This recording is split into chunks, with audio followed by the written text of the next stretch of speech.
안녕하세요. 주장곤 변호사예요. 저희 포이스 법률 사무소고요. 어, 그, 형사 피의 사건들 제가 무혐의 시킨 것들, 그 다음에 상당히 죄가 중한데 그 구속영장 제가 기각시킨 것들, 그런 것들 위주로 한번 얘기해 볼게요. 일단은 가장 최근의 일이었는데요. 그 한마디로 이제 강제추행 사건이에요.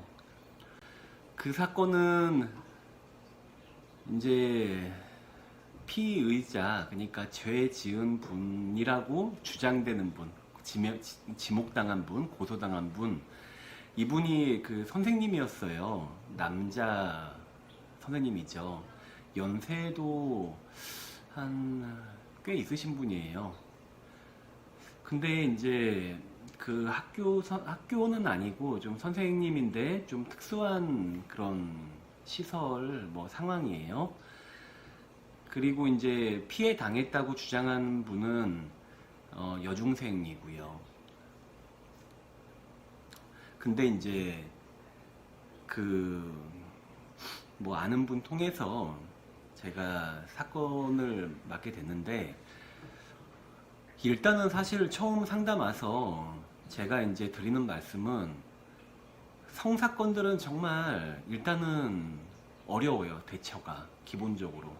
왜냐면은 우리가 제 예전에 그 중앙지검에서 검찰 시보할 때 저희 그 방이 성폭력 전담부서였거든요. 그래서 제가 그 사건을 그런 유형의 사건들 많이 했었는데, 그때 이제 지하철 성추행 분도 계시고 한데, 정말 그 기억나는 분은 지하철 성추행 어떤 이사님이었어요. 회사 괜찮은 회사였는데 절대 아니라고 하면서, 그 당시에 지하철에서의 어떤 상황 이런 거 다 설명하면서 몸으로 제스처도 하고 그랬는데, 그거 그냥 기소돼요. 뭐냐면 검찰에서는 사실은 무죄 추정이잖아요, 우리가. 그런데 좀 안타깝게도 그냥 검찰에서는 이것저것 모르겠다 싶으면 기소하는 경우가 더 많은 것 같아요. 그리고 성사건은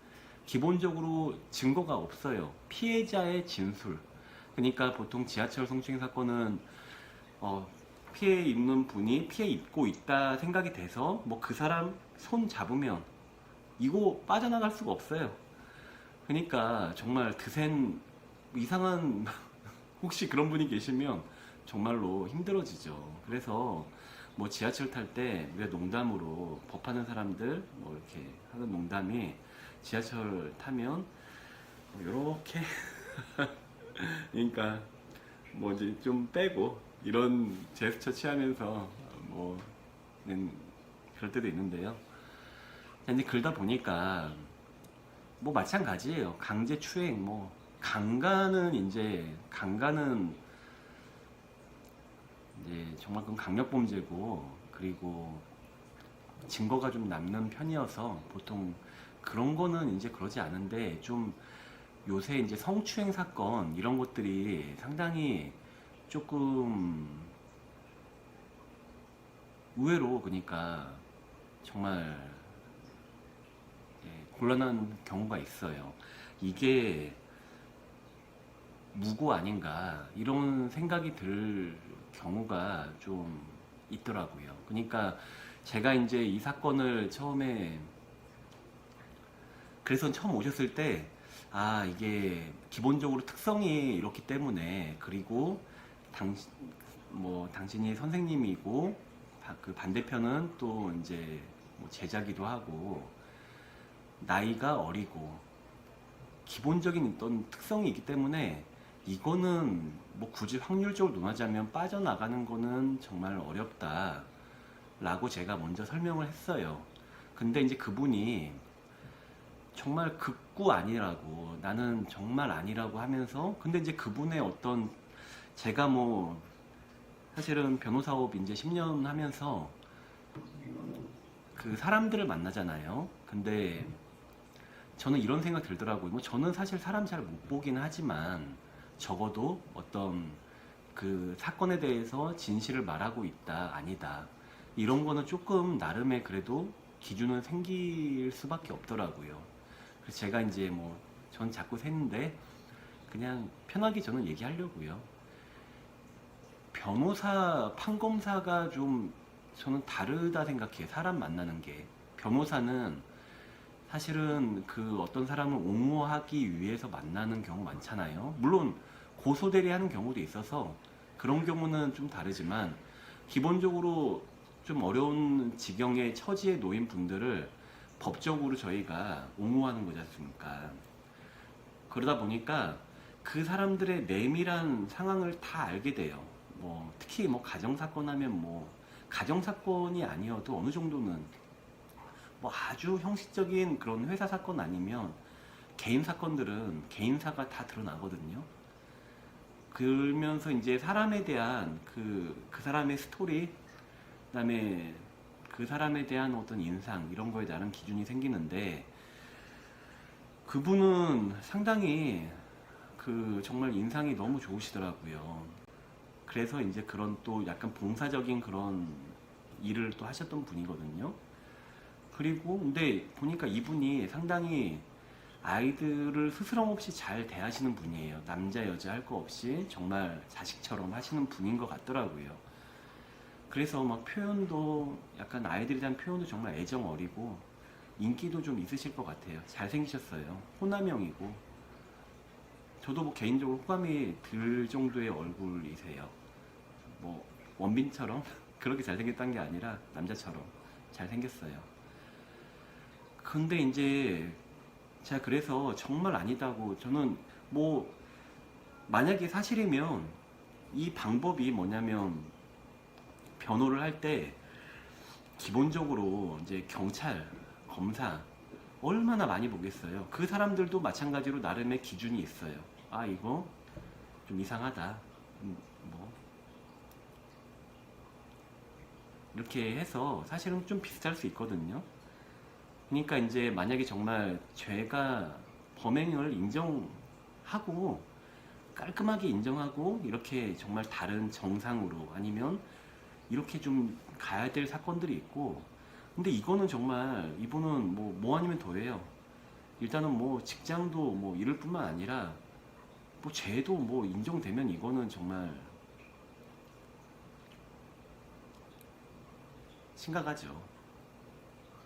구속을 당연히 생각해야 돼요. 강제추행 사건들은. 또 특히나 관계가 있잖아요. 선생님과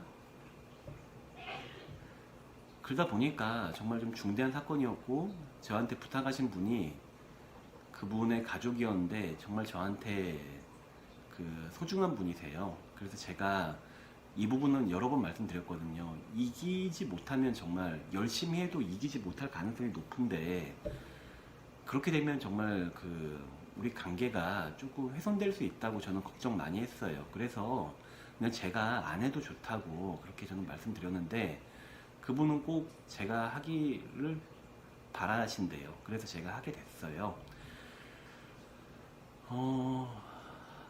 이제 그렇게 하게 됐는데 이제 피해자 진술서를 보고 이제 먼저 뭐 다른 선생님한테 이제 얘기가 들어가고 선생님이 고발한 거죠. 이제 그렇게 해서 사건화가 돼서 이제 해바라기 센터 이런 데 이제 연계가 되거든요. 성사건들 뭐 이렇게. 근데 그 진술서 아이가 쓴 진술서를 보니까 이건 완전히 망했어요. 뭐 진짜 뭐 이거는 피해를 입지 않고서는 쓸 수 없는 내용의 진술서더라고요. 제가 읽어봐도. 그래가지고 정말 이거 어떡하나 정말 고민이 많이 되죠. 자 그러면 우리가 형사 변호를 할 때 자 그러면 변호사의 역할은 무죄를 주장하는 변호사의 역할은 특히나 이렇게 한마디로 그 증거를 그러니까 탄핵해 가는 과정인 거죠. 탄핵이란 말은 뭐냐면 그 신빙성, 이거 정말 이 진술이 맞나?